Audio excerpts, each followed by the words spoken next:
સાયલા તાલુકાના ગ્રામ્ય વિસ્તારોમાં રસ્તાનું સમારકામ કરવા માટે લોકમાંગ ઉઠવા પામી। સુરેન્દ્રનગર જિલ્લાના સાયલા તાલુકાના મંગળકોઈ, સોનપરી, ધમરાસણા, નાના સાપરા, મોટા સાગપર, લીંબાડા, સુદામડા, ઓવનગઢ, છડિયાણી, ધાંધલપુર રોડ તાત્કાલિક સમારકામ હાથ ધરવા માટે સ્થાનિકોની માંગ કરવામાં આવી। ત્યારે આજ માર્ગ ઉપરથી અધિકારીઓ જો ચાલતા નીકળે તો સાચી વેદના તેમને ખબર પડે કે આમ જનતા હોય કે અન્ય ગામોમાંથી આવતા લોકો કે વાહન ચાલકો હોય, વિદ્યાર્થીઓ હોય કે વૃદ્ધ કે મહિલાઓ કે પુરુષો, બધાની એક જ માંગ છે કે તાત્કાલિક સમારકામ હાથ ધરવામાં આવે। ત્યારે ઠેર ઠેર મસ મોટા ખાડા પડવાથી લોકો ત્રાહિમામ પોકારી ચૂક્યા છે અને વાહન ચાલકો કે બાળકો અકસ્માતના ભયના ઓથારે લોકો જીવવા મજબૂર બન્યા છે।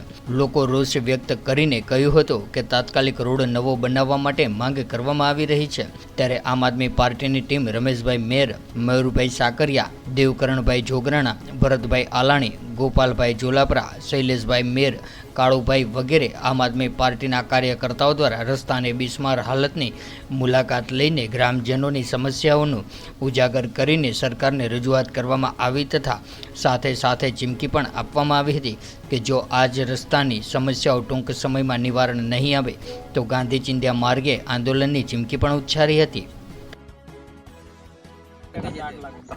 નમસ્કાર મિત્રો, આજે સુરેન્દ્રનગર જિલ્લાના સાયલા તાલુકામાં મોટા ટીટોડા મોટા સખપર ગામ ખાતે આજે અમારી મુલાકાત અમારી ટીમ રમેશભાઈ મેર, મયુરભાઈ સાકરિયા, દેવકણભાઈ જોગરાણા, અમારા માજી સરપંચ અને ગામ લોકો વારંવાર ઘણા સમયથી આ ગામ લોકોની સરકારને રજૂઆત અને ભીખ માગે છે કે ભાઈ અમને નાના મોટા સખપરને જોડતો એક રસ્તો બનાવી આપો। કારણ કે નાનું મોટું સખપર બંનેની પંચાયત એક છે। પંચાયતનું કામ હોય, એકબીજાની જમીન મોટા સખપર વાળાની સામે છે, નાના સખપર વાળાની સામે છે, એકબીજાની સામે સામે નદીના બંને બાજુ જમીન છે। તો મોટા ભાગે માલધારી અને ખેડૂત વર્ગ હોય ત્યારે મોટા ભાગના માલધારીને પણ અહીંથી સામે બાજુમાં લઈ જવા માટે, માલને લઈ જવા માટે જાનનું જોખમ છે માલનું। એવી જ રીતે ખેડૂતને પણ પોતાની જે કંઈ આજીવિકા હોય, જે કંઈ ઉપજ હોય એ સામે કાંઠે લઈ જવા માટે મોટી તકલીફ છે। વારંવાર રજૂઆત કરવા છતાં અને પરિસ્થિતિ તો એવી છે, બહેનોને અત્યારે હાલમાં એવી પરિસ્થિતિ થાય છે કે પોતાની ખેતીવાડી માટે કામ કરવા માટે જવા માટે અહીંયા જે આ નાની એવી કેડી છે એ જો પોતે ક્રોસ ન કરી શકે એના માટે ઘણી વખત પોતે આવડા મોટા ધસમસતા પ્રવાહમાં પણ ચાલવું પડે છે।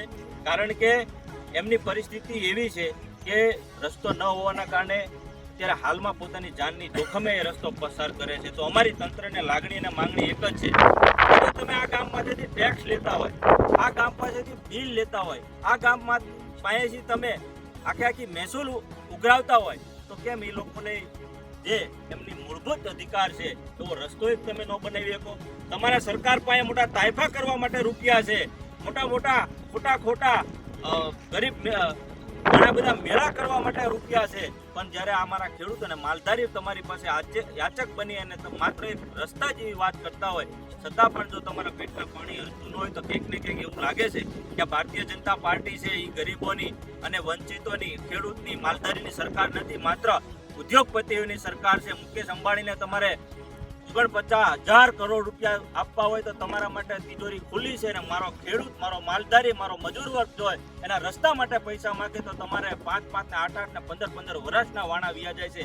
ત્યારે હવે ગામ લોકો કંટાળી ગયા છે। જો ટૂંક સમયમાં સખપરથી ટીટોડા સુધીનો રસ્તો અને પુલ બનાવવામાં નહીં આવે તો આવનારા સમયમાં તમારા કચેરીનો તાળાબંધીનો કાર્યક્રમ આપવામાં આવશે। અહીંયા નેશનલ હાઈવે બંધ કરવા સુધીની આ ગામ લોકોની તત્પરતા અને તૈયારી છે। જય હિન્દ, જય ભારત।